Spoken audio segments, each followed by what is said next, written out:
আসসালামু আলাইকুম। হ্যালো বন্ধুরা, কি অবস্থা সকলে কেমন আছেন? আশা করি প্রত্যেকে ভালো আছেন। সো আজকে আমি ট্রাই করব যে আমার খামার ছোট একটা খামারের মতো করছি। এইখানে দেখেন আমার ছোট, ছোট বাচ্চা এগুলার বয়স ৮ থেকে ১০ দিন হইছে। এবং এইখানে আরেকটা আছে এইখানে এটির বয়স প্রায় ১ মাসের উপরে ৪০ দিনের মতো হইছে। আর এইখানে যে আছে এটির বয়স হইছে ৫০-৫৫ দিনের মতো। সো এইখান থেকে একটা নিয়ে একটা জিনিস করব সেটা আপনাকে আজকে দেখাবো। সো আমার ভিডিওটা সম্পূর্ণ দেখতে থাকুন, দেখলেই আপনারা বুঝতে পারবেন কি করি।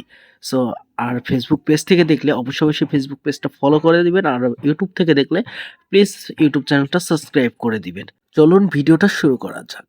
আমার খামার থেকে একটা মুরগি নিয়ে সেটা দিয়ে আমরা বিরিয়ানি রান্না করেছি। সো অনেকদিন যাবৎ মনে চাইতেছে, মানে অনেকদিন যাবৎ না, যখনই ছোট ছিল তখনই ভাবছিলাম যে বড় হলে একটা নিয়ে জব করে বিরিয়ানি রান্না করে খাবো। সেটাই আজকে করলাম, মনের আশাটা পূরণ করলাম। ঠিক আছে?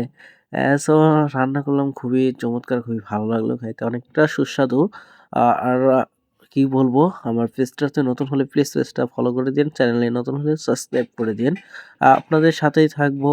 দেখা হবে নেক্সট ভিডিওতে। ভালো থাকবেন, সুস্থ থাকবেন। আল্লাহ হাফেজ, টাটা, বাই বাই।